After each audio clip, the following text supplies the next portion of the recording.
Breaking news, Nigerians. Human rights organization finally speaks on Kanu's death in detention. The International Society for Civil Liberties and the Rule of Law, a human rights organization based in Anambra State, recently held a press conference in Enugu to speak about safety of Nnamdi Kanu, the leader of the indigenous people of Biafra, IPOB. Kanu has been detained by the Department of State Services since June 2021 by the Nigerian government, and his brother had reported that he was seriously ill and needed urgent medical treatment. The organization warned President Muhammadu Buhari not to let him die in custody because this will have far-reaching consequences. They also demanded that all other pro-Biafra agitators held without trial be released. Furthermore, they called upon the federal government to start reconciling with aggrieved citizens instead of detaining them. In addition, they asked for 1,500 military checkpoints and 4,000 police checkpoints in eastern Nigeria to be removed due to their alleged act of extortion. Finally, they accused state actors and non-state actors in the east exchanging fire with civilians and kidnapping people on highway while wearing military uniforms and camouflage. So, my people, the issue of Mazi Nnamdi Kanu's health condition, is really taking another dimension. Kanu's lawyers have been, crying out concerning Mazi Nnamdi Kanu's health. Even his brother said it, that Nnamdi Kanu is seriously sick, and he was shocked that when he visited Mazi Nnamdi Kanu, Kanu, barely recognized him. For you to know the condition he is right now. His lawyers, they said his heart is failing him. He needs heart surgery. And in all this wahala, Nigerian government still remain adamant of releasing a man that has been discharged by court. We are talking about a competent court of jurisdiction.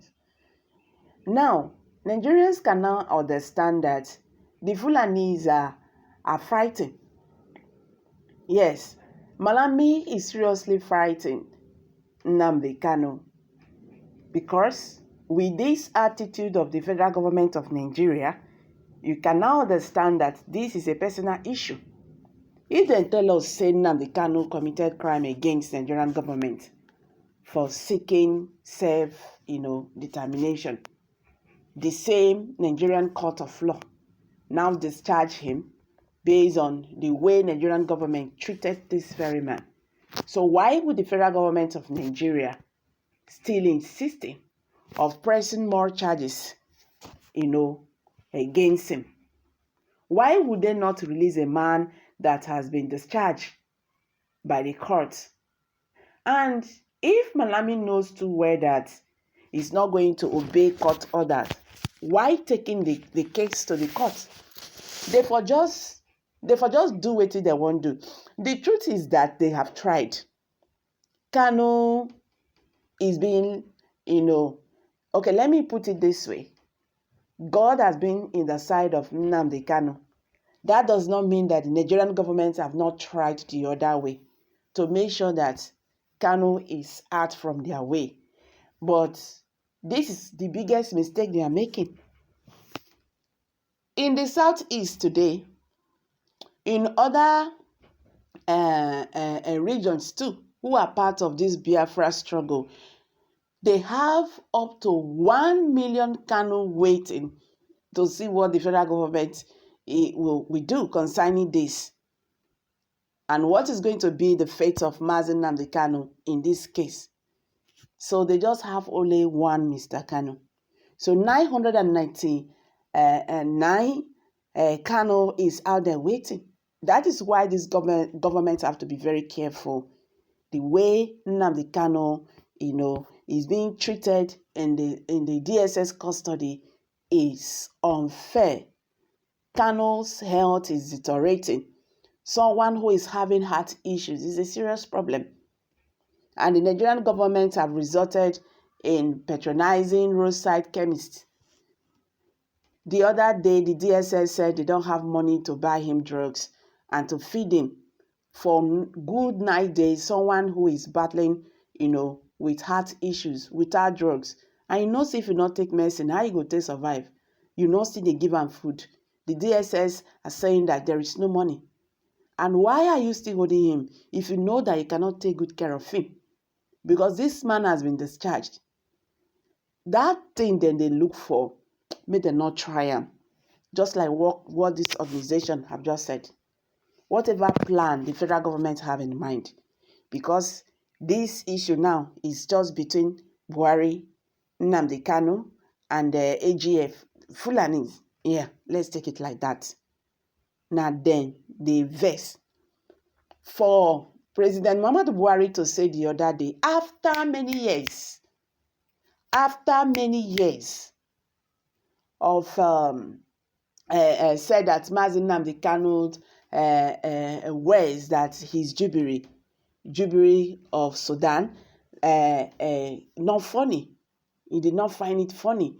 So that means this man is really still very angry. Then now the question is, why did you not sue him? If you know that Nnamdi Kanu is just talking because he wants to talk, among all the charges levied against him, that one was not there. Nigerians were actually expecting that one to be there because at least that one was more echoed. Now you are telling us after so many years about it. That means you are still angry. And the question is, why are you angry of something you know is not your business? If you say something about me, I know that that is not me. I don't take it to heart. Now that one be your problem. Yes, that is me. So I don't think as a leader, if somebody says something, against you or says something to you, you don't like as a leader, you just have, or that is not in your character. As a leader, you don't put things in your mind. You just have to push it. Unless there is something else he actually want to tell us. Is that the reason why they are still holding him? After despite court rulings that said Mazi Nnamdi Kanu should be released? This government, they have a lot to answer. And the question is, Mazi Nnamdi Kanu, what is his offense? Because self-determination, Nigerian constitution is not against it. Buhari must release Mazi Nnamdi Kanu. Kanu must not die in DSS custody. I'm dropping it here. Kindly share your thoughts below the comment section.